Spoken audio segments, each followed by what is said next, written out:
महाराष्ट्र और झारखंड के विधानसभा चुनाव नतीजों के साथ में पूरे देश में हुए उपचुनावों के नतीजे भी आ गए हैं सामने। सबसे ज़्यादा दिलचस्पी उत्तर प्रदेश के जो 9 सीटों पर उपचुनाव हुए उन्हीं को लेकर के है, और उन 9 सीटों में सबसे बड़ा सरप्राइज़ अगर कहीं से आया है तो वो कुंदर की सीट से आया है।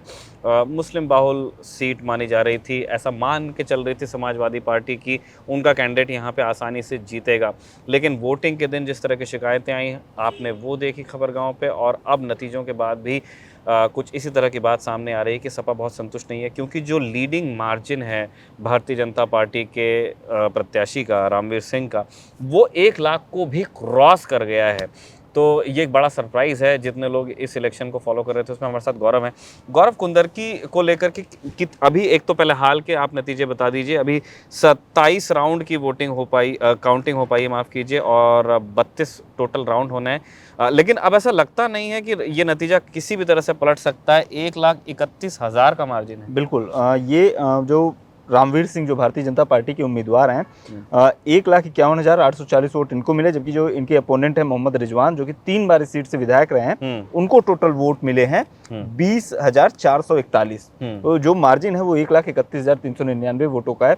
और इसी मार्जिन को लेकर ही बहुत चर्चा है लोगों में। ये मतलब एक इसे आश्चर्य की तरह देखा जा रहा है कि जिस सीट पर भारतीय जनता पार्टी 1993 में आखिरी बार एक उपचुनाव में जीती थी, उस सीट पर अचानक से क्या हो गया है ऐसा कि जो है इस तरह के नतीजे हैं कि 1,31,399, जैसे गाजियाबाद सीट जो गढ़ मानी जाती, मान लीजिए बीजेपी की, उस सीट पर भी इस तरह के नतीजे नहीं आए हैं, इस तरह का मार्जिन नहीं आया है जिस तरह की एक मुस्लिम बाहुल, चूंकि ये एक आम धारणा है कि भारतीय जनता पार्टी को वोट नहीं करते हैं मुस्लिम। और जब रामवीर सिंह का चुनाव प्रचार चल रहा था तो उनके मंच से इस तरह के कई नारे लगाए गए कि इस बार इस मिथक को, ये मिथक है उसको तोड़ना है कि मुस्लिम जो है भारतीय जनता पार्टी को वोट नहीं करता है। तो इस बार के चुनाव में हमने और उन्होंने, उनकी कोई तस्वीर भी वायरल हो रही है, पहले तो वही बता दीजिए कि जो एक वो, हाँ, वो उसी का रेफरेंस है।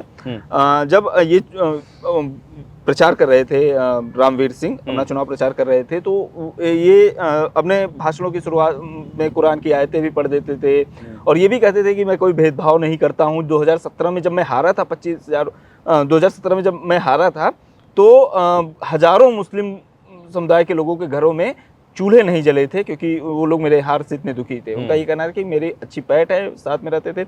और उनका एक लाइन भी कई मीडिया चैनलों को उन्होंने ये बोला भी कि जब मैं पहली बार लड़ा था चुनाव तो मुझे 2500 वोट मिले, फिर उसके बाद 5000 वोट मिले, अब 75,000 वोट मिले हैं।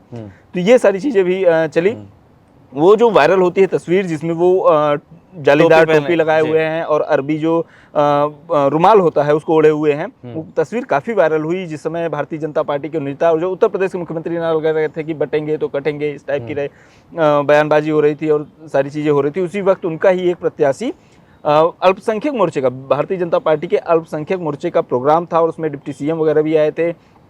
और उस प्रोग्राम में रामवीर सिंह को तौला गया नोटों से। अच्छा। मुस्लिम समुदाय के जो नेता हैं भारतीय जनता पार्टी के और जो कार्यकर्ता थे उनके लोकल, उनने रामवीर सिंह को नोटों से तौला और फिर उसके बाद वहीं पर ये कहा गया कि मुस्लिम समुदाय को लेकर जो धारणा है कि बीजेपी को वोट नहीं देते हैं उसको हम, मतलब रामवीर का भी कुछ जनाधार तो है मुसलमानों के बीच। हाँ, और एक बाइनरी भी सेट करने की कोशिश की, मुस्लिम राजपूत वाली, मुस्लिम राजपूत, क्योंकि कुंदरकी की जो विधानसभा सीट है उसमें 60% आबादी जो है वो मुस्लिम समुदाय के, 40% हिंदू समुदाय की आबादी है। तो वो मुस्लिम राजपूत जो एक वो वोट बैंक को, क्योंकि वो राजपूत समुदाय से आते हैं रामवीर सिंह, उसको अब आपको बता दें कि 2012-2017 दो चुनाव रिजवान हरा चुके हैं रामवीर सिंह को।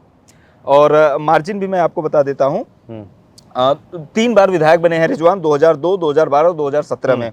2012 में लेकिन 2002 में उनके सामने रामवीर नहीं थे, 2012-17 में थे। 2012 में 17,000 का मार्जिन था, 81,000 वोट मिले थे रिजवान को और रामवीर को मिले थे 64,000 के आसपास वोट। 2017 में मार्जिन घटकर केवल 10,000 रह गया। 1,10,000 वोट मिले थे रिजवान को, विधायक बने वो समाजवादी पार्टी के टिकट पर, और भारतीय जनता पार्टी के उम्मीदवार रामवीर सिंह जो थे वो जो है 1 लाख के आसपास वोट पाए थे। 2022 में कमल कुमार को भारतीय जनता पार्टी ने टिकट दिया, रिजवान का माफ करिएगा रामवीर सिंह का टिकट कटा, और समाजवादी पार्टी ने भी रिजवान का टिकट काटा और जियाउर रहमान बर्क को टिकट दिया। वहां से संभल के जो सांसद हैं थे शफीकुर रहमान बर्क, उनके पोते को। अखिलेश यादव जब अभी चुनाव प्रचार करने आए थे तो उन्होंने एक लाइन कही, उन्होंने कहा कि मैं 2022 में भी रिजवान को टिकट देना चाहता था, लेकिन उस समय शफीकुर रहमान बर्क साहब ने कहा कि जियाउर रहमान बर्क को टिकट दो, तो इस वजह से मैंने रिजवान का टिकट काटा। इसको लेकर भी काफ़ी अब जाकर विवाद हो रहा है कि इस वजह से जियाउर रहमान बर्क के जो समर्थक हैं उनमें नाराजगी थी काफ़ी, और चूंकि अब वो प्रभुत्व का भी मामला है जियाउर रहमान बर्क के समर्थकों, रिजवान के समर्थकों में भी, क्योंकि वो भी 3 बार के विधायक हैं, और इसका ये जो आपसी टसल है इसका भी नुकसान कुछ न कुछ हो सकता है कि समाजवादी के अंदर ही जो 2 खेमे हैं उनकी लड़ाई का नतीजा भी हो सकता है। हाँ ऐसा बिल्कुल, आप कह रहे हैं। हाँ बिल्कुल, मतलब अब चूंकि इतनी बड़ी मार्जिन से हार होना, अब उसका जो भी होगा। हालांकि जो रिजवान, उनका ये कहना है, जिस दिन वोटिंग हुई उसी दिन से उनका ये कहना है कि हमारे लोगों को वोट करने से रोका गया, जो मुस्लिम समुदाय जो के लोग हैं, समाजवादी पार्टी का, पूरे पार्टी का ही, और अखिलेश यादव का ही कहना था कि उनके लोगों को वोट नहीं देना दिया। उन्होंने वहाँ पर शिकायत भी दर्ज कराई चुनाव आयोग को। उन्होंने उसी दिन 3 दिन पहले 20 तारीख को जब वोटिंग हुई तो उसी शाम को उन्होंने लेटर लिखा और कहा कि दोबारा यहाँ से चुनाव किया जाए, दोबारा रद्द कर दिया जाए चुनाव यहाँ पर, और फिर वोटिंग कराई जाए, अर्धसैनिक बल तैनात किए जाए, क्योंकि हमारे लोगों को डरा धमका कर रोकने की कोशिश की गई। और ये उत्साह कहें हम या समर्थकों में भरोसा कहें कि जो अभी रिजल्ट आने से पहले ही कुंदरकी में जगह जगह बैनर लग गए थे रामवीर सिंह के कि विधायक बनने की शुभकामनाएं वाले बड़े बड़े होर्डिंग लग गए थे, और जो उसमें समर्थक वाला जो कोने में लगा रहता है ना, उसमें मुस्लिम समुदाय के समर्थक थे सारे उनके। तो जो एक तरफ बीजेपी का हम पूरा प्रचार तंत्र और सारी चीज़ों को देखते हैं, और दूसरी तरफ कुंदरकी में एकदम ठीक उसके उलट दिखाई देता है हमको। भारतीय जनता पार्टी का उम्मीदवार जालीदार टोपी भी पहनता है, कुरान की आयतें भी पढ़ता है, और मुस्लिम समुदाय को लेकर भी है, हाँ, ये भी कहता है कि इस बार मिथक को तोड़ा जाएगा और मुस्लिम समुदाय के लोग हमको वोट देंगे। और जबकि मैं आपको बता दूं कि जो कुंदरकी में आप जब देखेंगे जो यहाँ पर इसमें कैंडिडेट हैं, आपको इसमें केवल रामवीर सिंह ही मिलेंगे जो हिंदू कैंडिडेट हैं, बाकी सारी पार्टियों के जो उम्मीदवार और इंडिपेंडेंट है सब मुस्लिम कैंडिडेट हैं। तो एक ये फैक्टर भी, हालांकि इसको मतलब कहा जा रहा है कि मुस्लिम वोटों का बंटवारा, लेकिन जब हम देखते हैं आंकड़ों को, नंबर्स जो आए हैं, तो फिर हम अगर उनको सारे को क्लब भी कर दें तो भी वो उस गैप को नहीं, तो भी लीड नहीं खा सकते हैं ये सब मिलके। हाँ, भी जो लीड, तो जो इसका अगर हम अभी कहना चाहें तो ये कह सकते हैं कि मुस्लिमों का वोट शिफ्ट हुआ है भारतीय जनता पार्टी की तरफ, तभी 1993 के बाद पहली बार, और तब भी उपचुनाव में ही जीती थी भारतीय जनता पार्टी, और फिर एक बार फिर से उपचुनाव में ही भारतीय जनता पार्टी जीतती हुई दिखाई दे रही है। और इसमें जो चुनाव प्रचार रहा है इनका, और वो मतलब कहा जाता है कि पहले से, भले से वो 2 चुनाव 3 चुनाव हारे, लेकिन इसके बावजूद लगातार उनका जो मुस्लिम समुदाय के लोगों के साथ भी रहा, उठना बैठना और उनके चीज़ों में शरीक होना, भाईजान मॉडल प्रचार कहा गया उसको। अच्छा। हाँ, जो प्रचार करते हैं। और बाकी अजान जब होने लगते उनके प्रचार के दौरान तो बंद कर देते। डिप्टी सीएम ब्रिजेश पाठक आए अल्पसंख्यक मोर्चा के प्रचार उसमें जो है कार्यक्रम में, और नोटों से तौला वो सब तो हमने आपको बता ही दिया। ये जियाउर रहमान बर्क को लेकर जो एक ये बात कही जा रही है कि उनकी तरफ से सपोर्ट नहीं मिला, इसी तरह की बात रुचि वीरा जो मुरादाबाद की सांसद हैं और रामपुर के जो सांसद हैं मोहिबुल्ला, उनके लिए भी कहा जा रहा है कि ये लोग भी नहीं चाहते थे, और आपसी टसल का नतीजा है कि रिजवान को वहाँ से नुकसान उठाना पड़ा है। मतलब सपा की भीतरी मुस्लिम पॉलिटिक्स जो है उसी की एक कैजुअलिटी हो सकता है कि यहाँ बन गए हो रिजवान। हाँ बिल्कुल, जो जिस तरीके से हमने देखा कि पीडीए का नारा एक आया, और फिर उसके बाद उसके अंतर्गत अखिलेश यादव ने सबको इकट्ठा करने की कोशिश की थी लोकसभा चुनाव में, और इकट्ठा होकर वोटिंग कराने में भी सफल रहे थे।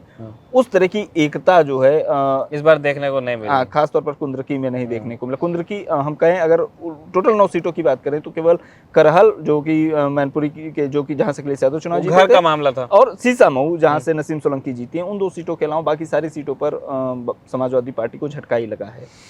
ठीक है, बाकी ये सारे वो इनसाइट्स थे। गौरव ने अपने तरफ से बहुत सारी चीज़ें आपको बताने की कोशिश की है कि कुंदरकी के नतीजे के पीछे किन किन कारकों का हाथ हो सकता है। अभी आप देख लीजिए 5 राउंड की गिनती भी बची है, लेकिन अभी ये सेफली अज्यूम किया जा सकता है कि ये 1,31,000 की लीड तो आपके इन 5 राउंड्स में बिल्कुल नहीं पाट पाएंगे मोहम्मद रिजवान, और लगभग ये तय ही है कि रामवीर सिंह जीतेंगे वहाँ से। जैसा गौरव ने बताया कि 90s के बाद से पहली बार किसी उपचुनाव में या किसी भी चुनाव में भारतीय जनता पार्टी के प्रत्याशी यहाँ से जीते हैं। जो लीड है मुझे लगता है गौरव अभी आने वाले कुछ दिनों तक के ये डिस्कस होती ही रहेगी। बिल्कुल, ये कि इसका कारण वास्तव में क्या था, क्योंकि जिस तरीके के आरोप लगे, आरोप भी हल्के नहीं, क्योंकि अगर हम बात करें 9 सीटों की जिन पर उपचुनाव हुए तो 62% वोटिंग हुई, सबसे ज्यादा वोटिंग कुंदरकी में ही हुई है।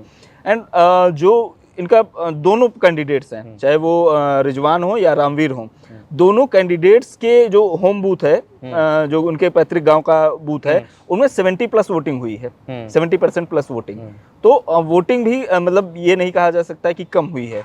तो लेकिन जो सपा का आरोप लगाया जा रहा है सपा के उम्मीदवार की ओर से भी, पार्टी की ओर से भी, कि धांधली की गई है, प्रशासन ने एक पक्षी जोर जबरदस्ती करने की कोशिश की है।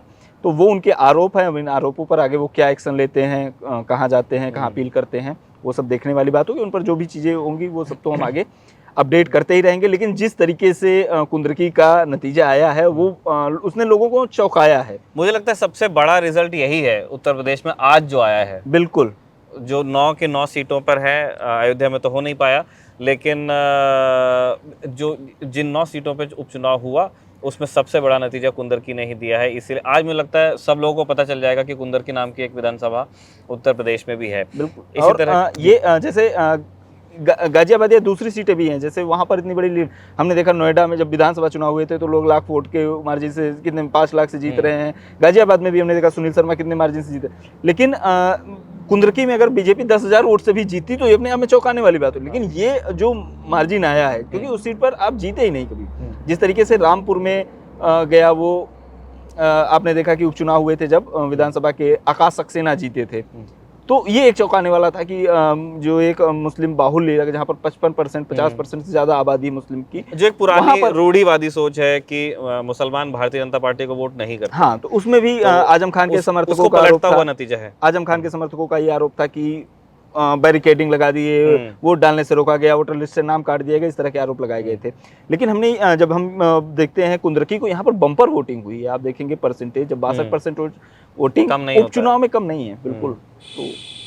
तो ये हमारा अपना प्रयास था कुंदरकी के नतीजों को समझाने का। जैसा हमने पहले भी कहा, कुंदरकी को अभी और डिस्कस होना है, ये लीड कैसे आई है, क्यों आई है, और समाजवादी पार्टी इस हार को किस तरह एक्सेप्ट करती है या नहीं करती है, उसके बाद क्या कहती है। सारी जानकारी आप खबरगांव पर देखते ही रहेंगे। उन सभी प्रेजेंटेशंस को अगर आप देखना चाहते हैं तो बने रहिए खबरगांव के साथ।